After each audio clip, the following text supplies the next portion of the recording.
अस्सलामुअलैकुम स्टूडेंट। आज हम केमिस्ट्री के एक बहुत इंपॉर्टेंट टॉपिक आयोनिक बॉन्ड को बहुत ही आसान तरीके से समझेंगे। अगर आप इस लेक्चर को आखिर तक तवज्जो से सुनेंगे तो ना सिर्फ आयोनिक बॉन्ड अच्छी तरह से समझ आ जाएगा बल्कि आपको सोडियम क्लोराइड की फॉर्मेशन भी हमेशा के लिए याद हो जाएगी। सबसे पहले तो एक सवाल, एटम्स आखिर बॉन्ड बनाते ही क्यों हैं? इसका जवाब बहुत सिंपल है। हर एटम स्टेबल होना चाहता है। स्टेबल होने का मतलब है कि उसकी सबसे जो बाहरी शेल होती है ना वो कंप्लीट हो जाए। अक्सर एटम अपनी आउटर मोस्ट शेल में 8 इलेक्ट्रॉन हासिल करना चाहते हैं जिसे ऑक्टेट कहते हैं, जबकि पहली शेल वाले जो एटम्स होते हैं उनमें 2 इलेक्ट्रॉन हासिल करके वो डुप्लीट यानी स्टेबल हो जाते हैं। इस स्टेबिलिटी को हासिल करने के लिए कुछ एटम इलेक्ट्रॉन दे देते हैं और कुछ इलेक्ट्रॉन ले लेते हैं, और जब इलेक्ट्रॉन एक एटम से दूसरे एटम में ट्रांसफर होते हैं तो आयनिक बॉन्ड बनता है। तो अब हम आयनिक बॉन्ड को इस तरह से डिफाइन कर सकते हैं। An ionic bond is a chemical bond formed when one atom loses electron and an other atom gains electron.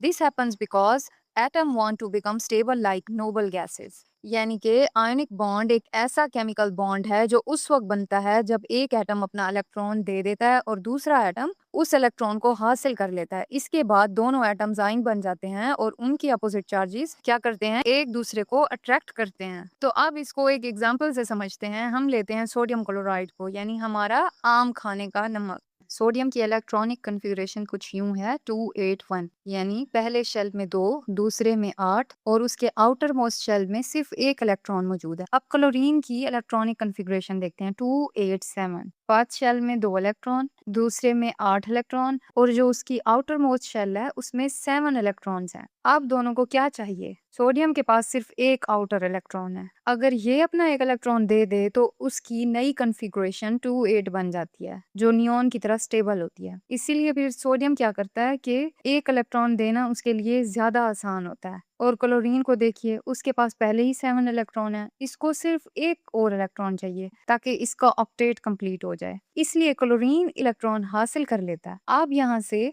असल प्रोसेस शुरू होता है, यानी कि ट्रांसफर ऑफ इलेक्ट्रॉन। सोडियम अपना एक इलेक्ट्रॉन क्लोरीन को दे देता है। ये इलेक्ट्रॉन सोडियम की आउटर शेल से निकलकर क्लोरीन की आउटर शेल में ट्रांसफर हो जाता है। इसी प्रोसेस को ट्रांसफर ऑफ इलेक्ट्रॉन कहते हैं। तो अब हम देखते हैं फॉर्मेशन ऑफ आइंस, यानी कि आइंस का बनना। जब सोडियम अपना एक इलेक्ट्रॉन खो देता है तो उस पर पॉजिटिव चार्ज आ जाता है और ये सोडियम आइन में कन्वर्ट हो जाता है। इसकी नई इलेक्ट्रॉनिक कॉन्फ़िगरेशन कुछ यूं होती है 2 और 8, यानी फर्स्ट शेल में 2 और जबकि आउटर मोस्ट शेल में 8 इलेक्ट्रॉन्स हो जाते हैं। तो क्या होता है कि बिल्कुल नियॉन की तरह ये भी स्टेबल हो जाता है। अब क्लोरीन एक इलेक्ट्रॉन हासिल कर लेता है, यानी जब वो गेन करता है तो क्या होता है, उस पर नेगेटिव चार्ज आ जाता है और वो क्लोराइड आइन में कन्वर्ट हो जाता है। तो फिर उसकी नई इलेक्ट्रॉनिक कॉन्फ़िगरेशन क्या हो जाती है 288, यानी पहले शेल में 2 फिर 8 और उसके आउटर मोस्ट शेल में कितने इलेक्ट्रॉन बच जाते हैं 8, यानी कंप्लीट हो जाता है उसका आउटर मोस्ट शेल। तो आर्गोन की तरह स्टेबल हो जाता है। जैसा कि आप देख सकते हो कि सोडियम जब इलेक्ट्रॉन लूज कर रहा है तो सोडियम आइन में कन्वर्ट हो गया and become stable like neon with electronic configuration 2 and 8. And chlorine gains one electron converting to chloride ion, becomes stable like argon with electronic configuration 288. Atoms become ion by losing or gaining electron. ये चीज हमें समझनी है कि atoms ion में कैसे convert हो जाते हैं जब वो लूज करते हैं या गेन करते हैं इलेक्ट्रॉन, तो फिर वो आयन्स में कन्वर्ट हो जाते हैं।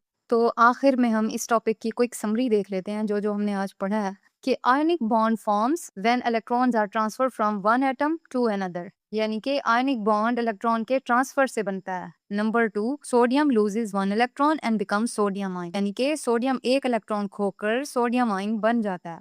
और हमने पढ़ा कि chlorine gains one electron and become chloride ion, chlorine एक इलेक्ट्रॉन हासिल करके क्लोराइड आयन में कन्वर्ट हो जाता है। And then sodium ion gets the configuration of neon 2 and 8, यानी सोडियम क्या करता है जब वो लूज करता है इलेक्ट्रॉन तो उससे कौन सी कॉन्फ़िगरेशन हो जाती है, नियॉन की जैसी। And chloride gets the configuration of argon 2 8 and 8। तो इस तरह से क्लोराइड आयन की कॉन्फ़िगरेशन आर्गोन की तरह हो जाती है जो कि 2 8 और 8 होती है। Opposite charges attracts and form ionic bond, यानी जो अपोजिट चार्जेस होते हैं, एक दूसरे के मुखालिफ चार्जेस होते हैं, एक दूसरे को अट्रैक्ट करते हैं और आयोनिक बॉन्ड बनाते हैं। और आखिर में ये है कि this is how the sodium chloride ion और टेबल सॉल्ट इज फॉर्म्ड। और इसी तरह से सोडियम क्लोराइड यानी कि हमारा आम खाने वाला नमक बन जाता है।